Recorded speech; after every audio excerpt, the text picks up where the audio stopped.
Every government says the same thing. They say they are working for your prosperity. They promise stability, growth, and opportunity.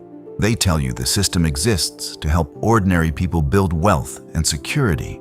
But if you step back and study history carefully, a very different pattern begins to appear. A pattern that repeats across centuries, across empires, and across political systems. Again and again, governments have used financial tricks to quietly shift wealth away from the public, while concentrating power and money at the top. These tricks rarely look like tricks. They are wrapped in complicated language, economic terms, technical explanations, policies that sound necessary or even beneficial. But behind that language is often a very simple reality. Wealth is being transferred, not from the rich to the poor, but from the many to the few. The disturbing part is that these strategies are not new. They are ancient. They have been used for thousands of years. Only the packaging has changed. The same mechanisms that drain the savings of Roman citizens are still quietly affecting your finances today. And the reason these tricks work so well is because most people never study financial history. They assume the system works the way it is described. They assume inflation is natural. They assume government debt is normal. They assume rising prices are just bad luck. But history tells a different story, because when you look closely, you begin to see that many of the financial systems shaping modern life were designed not just to manage economies, but to protect governments and powerful institutions from the true cost of their decisions. And when those costs appear, they rarely fall on those making the decisions. They fall on everyone else: workers, families, small businesses, savers. The burden is spread across millions of people in ways so subtle that most never realize what is happening. A slightly higher price here, a slightly lower purchasing power there, a tax hidden inside inflation, a bailout justified as economic stability.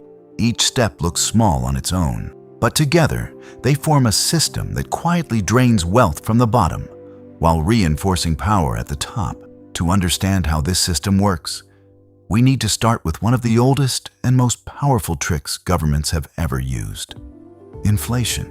And to see where it began, we need to travel back nearly 2,000 years to the most powerful empire the world had ever seen: ancient Rome. Nearly 2,000 years ago, the Roman Empire controlled vast territories stretching from Britain to the Middle East. It was one of the most powerful and sophisticated civilizations the world had ever seen. Its roads connected continents. Its armies dominated battlefields. Its trade networks carried goods across thousands of miles. At the center of the system was money. And one coin in particular held enormous trust across the empire: the silver denarius. For generations, the denarius was reliable. It contained almost pure silver. Merchants trusted it. Soldiers were paid with it. Traders across the Mediterranean accepted it without hesitation. In many ways, the stability of Roman trade depended on the credibility of that coin. But empires are expensive. Armies must be maintained. Borders must be defended. Roads, aqueducts, and cities must be built. And when emperors wanted to expand their power or fight wars, the costs grew rapidly.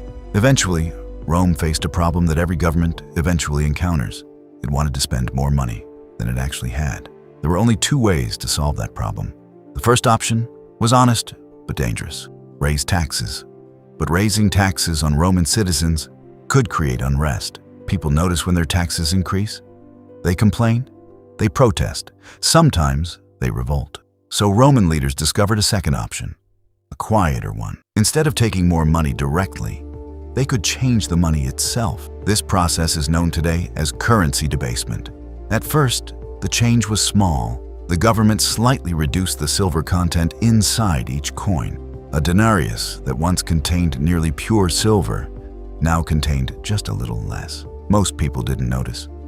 The coin looked the same.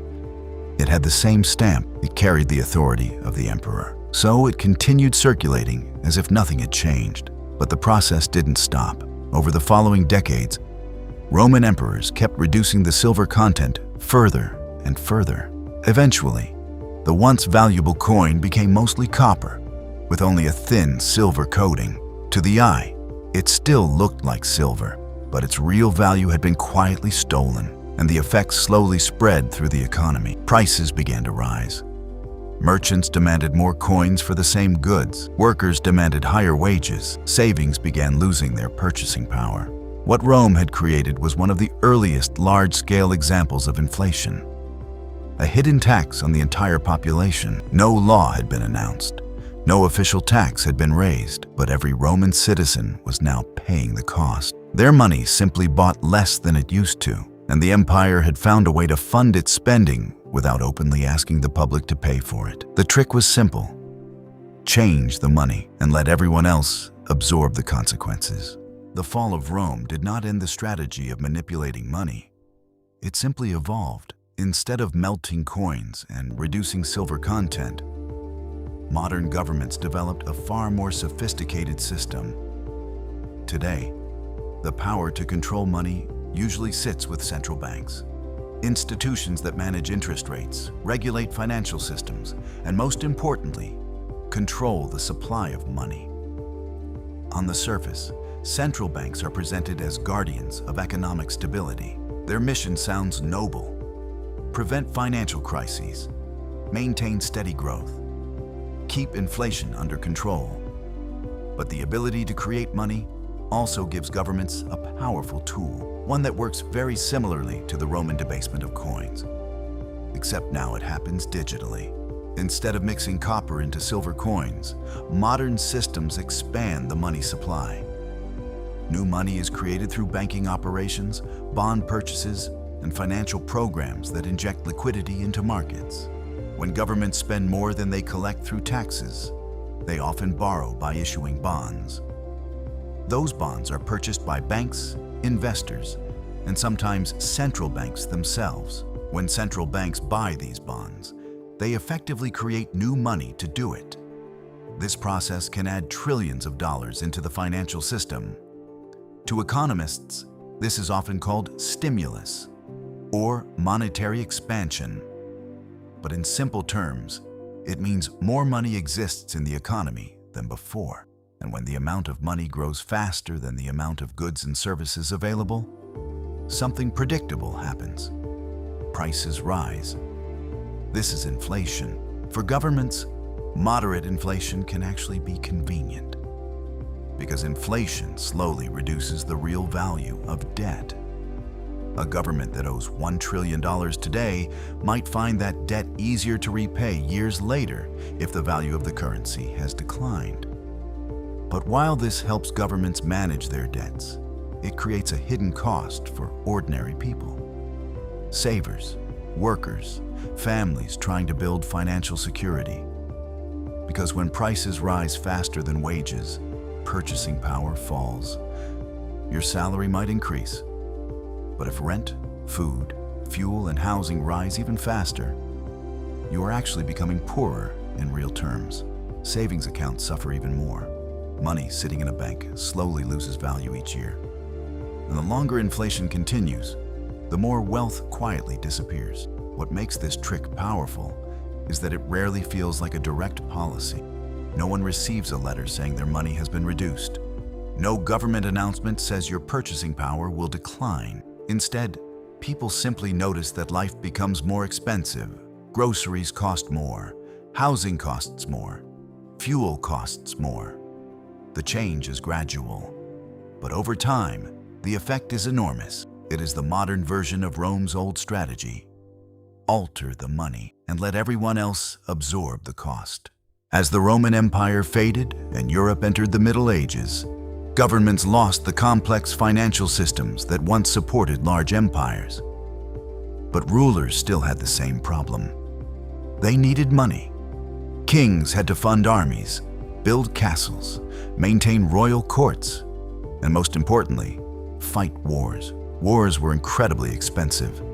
Weapons, soldiers, horses, supplies, everything required enormous resources. But raising taxes too quickly could be dangerous. Heavy taxes could anger the population. Angry populations sometimes revolted, and revolts had a habit of ending kings' reigns very quickly. So medieval rulers developed another financial trick: forced loans. On paper, these loans looked voluntary. The king would request money from wealthy merchants, bankers, or trade guilds. In return, the crown promised repayment with interest, but in reality, refusal was rarely an option. A merchant who declined the king's request might suddenly face heavy fines. Their property could be seized, their trading licenses revoked. In extreme cases, they could even be imprisoned. So most merchants agreed, not because they wanted to help the crown, but because they had little choice. And even when the king promised repayment, the outcome was uncertain. Sometimes repayment arrived years later. Sometimes it arrived in currency that had already been devalued.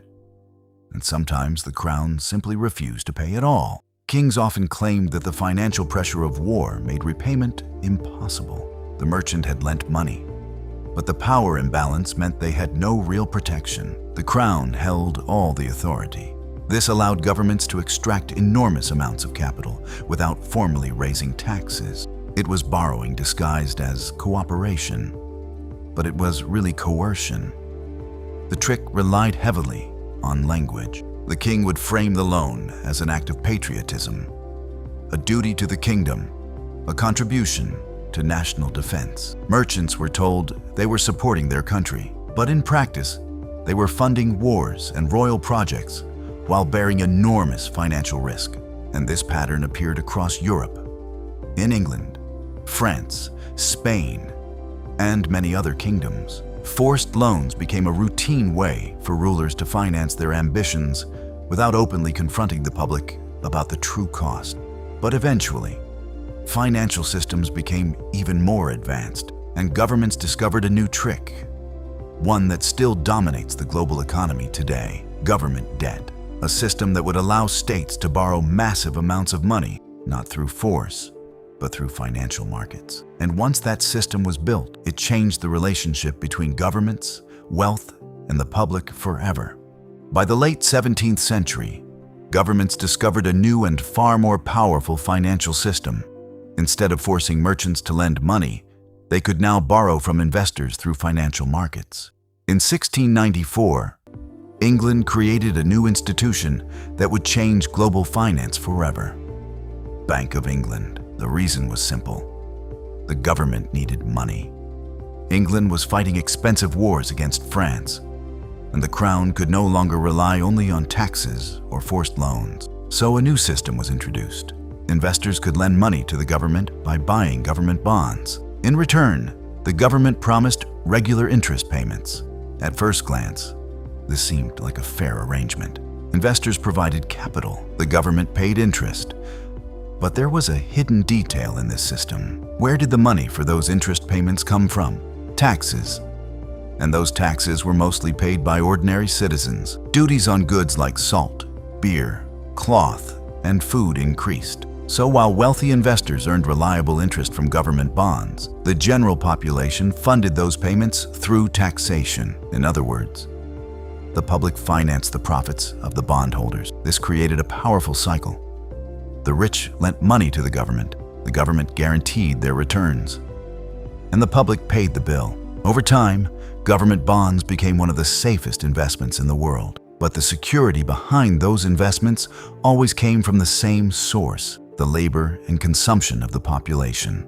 The system had quietly turned taxpayers into collateral. Fast forward to the modern world, and the tricks have become far more sophisticated. One of the most famous examples happened during the 2008 financial crisis. Major banks had taken enormous risks by packaging bad mortgages into complex financial products. When the housing market collapsed, the entire financial system began to fall apart. Governments around the world stepped in with massive rescue programs. Banks received huge bailouts funded by taxpayers. The explanation was that the system needed to be saved, but the result was controversial. Many of the institutions responsible for the crisis survived. Some even became larger and more powerful afterward. Meanwhile, millions of ordinary people lost their homes, jobs, and savings. Another modern tool governments use is something called quantitative easing.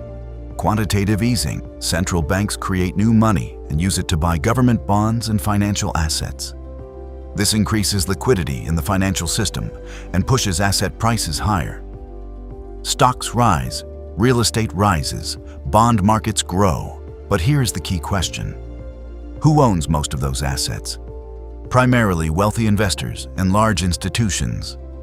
So while the policy stabilizes financial markets, the biggest gains often go to those who already hold large amounts of capital. For ordinary households, the benefits are far smaller. Yet the side effects, higher living costs and inflated asset prices, affect everyone. When you step back and look at centuries of economic history, a pattern becomes clear. The tools change, but the mechanism remains surprisingly consistent. Governments create systems that allow them to spend more money than they collect. And when the costs appear, those costs are distributed across society in ways that are often difficult to see. Inflation quietly reduces purchasing power. Debt shifts financial burdens into the future. Taxes fund interest payments to bondholders. Bailouts protect institutions while spreading losses across the public. And complexity hides the entire process behind technical language that most people never study. The most powerful trick of all is perception. People are told inflation is normal. Debt is investment. Bailouts are necessary, and economic policies are too complicated for ordinary citizens to question. But history shows that financial systems are not neutral. They are designed. They reflect power structures, and they often protect the institutions that control them. The lesson from history is not simply that these tricks exist. It is that they repeat.